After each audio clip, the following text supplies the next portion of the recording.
All right, so Molly and I just wrapped up episode titled, When Should I Take My Social Security? Which is a very simple title, but it's a much harder question for many retirees to answer because there's so many different options when it comes time to electing your Social Security. We revealed in the episode, if you're a married couple, you have up to 81 different options when it comes time to electing.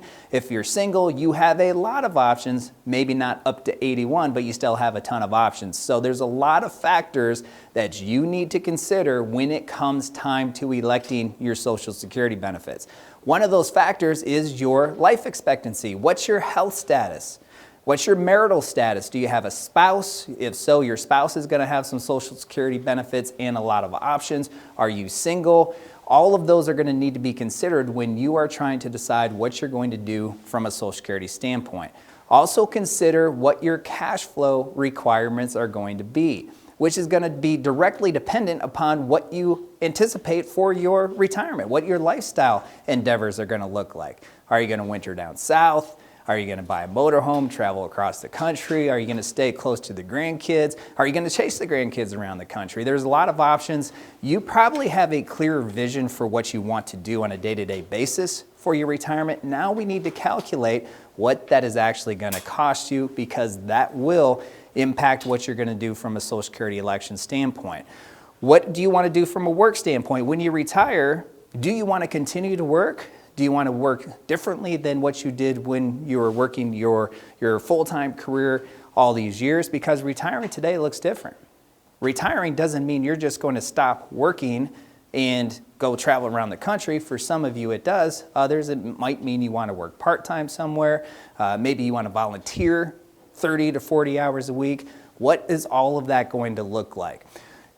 Social Security can be the foundation of your retirement income. In fact, for many people, it can represent 25 to even 30% of your retirement income.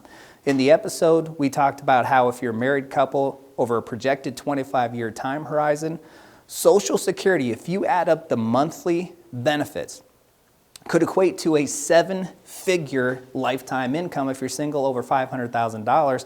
So it's extremely meaningful, and most people only want to do retirement once. So you get one shot to get this right. When you elect Social Security, it's basically a permanent decision. You elect Social Security, you have only 12 months to do over. You only have 12 months to say, Social Security Administration, I made a mistake, let's do something different, and then you have to jump through the hoops of filing the correct paperwork in order to get that right. So when you make your Social Security decision, you want to make sure that you get it right. When it comes time to filing for your Social Security benefits, this is something that a lot of folks don't talk about or even think about until it's time. But it can be easy or it can be difficult. There's a lot of questions that they will ask you. Some of these questions don't make any sense at all. Some of them do make sense, but when it comes time to filing for the families and individuals that we serve, we will file their benefits for them because it's way easier. We have filed for Social Security hundreds of times, and when you go to file for Social Security, it's probably going to be your first time. So what do you expect? What do you need? I can tell you filing online for most people is very simple. You go to ssa.gov and then you can put in your information and file. Make sure that you have your checking account information because they're going to request that. It is a requirement for almost everybody to have a direct deposit into your checking account, so make sure you have that ready for you when it's time to file. All the factors that you consider, taking in the magnitude of what Social Security really means, part of the calculation of when you take your benefit, one of the most common ways that people will evaluate that is called the break-even calculation. And we talked about this in the episode. In fact, I gave a very specific example of what a break-even calculation would look like. But as an example, let's say you take your benefits the earliest you can, which for most people is going to be age 62, versus what if you didn't take it at 62 and you waited till your full retirement age, which for most people at this point is going to be age 67. How long do you have to live to break even on that decision?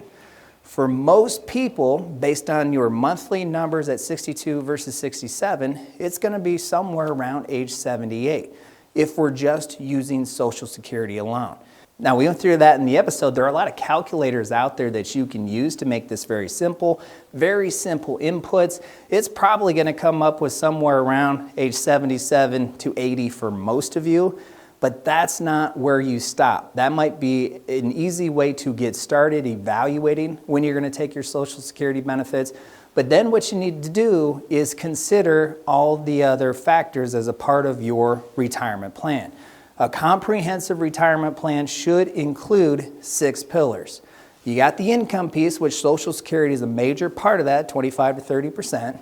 You also have the tax piece, the health care plan, long-term care, and then the investment plan. All of those need to be considered as a part of your Social Security decision, which that break-even age calculation leaves out. So you can start with that calculation, okay, somewhere around age 78 is going to be break-even age. But then you need to consider the investments that you have, and what if you use investment income from age 62 to 67 as opposed to Social Security income. How is that going to impact your overall wealth, your overall legacy plan, and your overall investment portfolio 15, 20, 25 years down the road? So when it comes to Social Security, it seems like a very simple title. When should I take it? The answer to that is very dependent upon your specific circumstances. Just make sure you include all of those considerations when you make that decision, because again, Social Security, when you elect it, is almost a permanent decision. You only have 12 months to change your mind. You want to make sure you get it right. Check out the full episode to get all the details on when to elect and how to evaluate when to elect your Social Security decision. And if you have more questions, take advantage of the complimentary Retire Ready call. This is very simple. Go to retirereadycall.com. You can have a conversation, a one-on-one conversation with a retirement planner to help you identify how to evaluate when to take your Social Security.